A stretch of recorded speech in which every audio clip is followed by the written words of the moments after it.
चलो लॉस हो गया ये भी समझ गए, इस लॉस से हम अपने करंट ईयर के इनकम को सेट ऑफ कर सकते हैं ये भी समझ गए। मान लेते हैं कि मेरा ये लॉस करंट ईयर में सेट ऑफ हो ही नहीं पाया, तो क्या होगा? क्या इस लॉस के बेनिफिट्स जो मुझे मिल रहा था वो अब नहीं मिलेगी?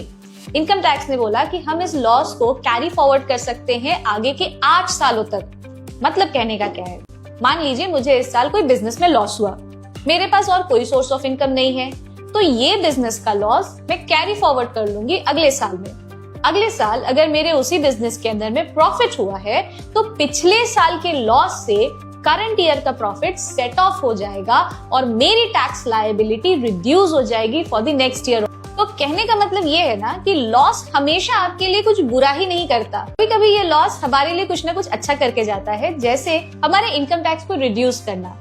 अगर हमारा कोई ऐसा लॉस है जो करंट ईयर में हो रहा है तो टैक्स की प्लानिंग कुछ उस तरीके से करिए ताकि आप इसे कैरी फॉरवर्ड कर सके अगले साल में और उसका बेनिफिट ले सके।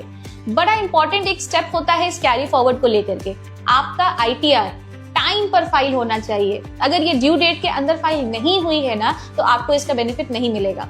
इसी तरीके की और छोटी छोटी बातें जानने के लिए and to keep yourself more updated with regards to taxation, keep following with आश्रय।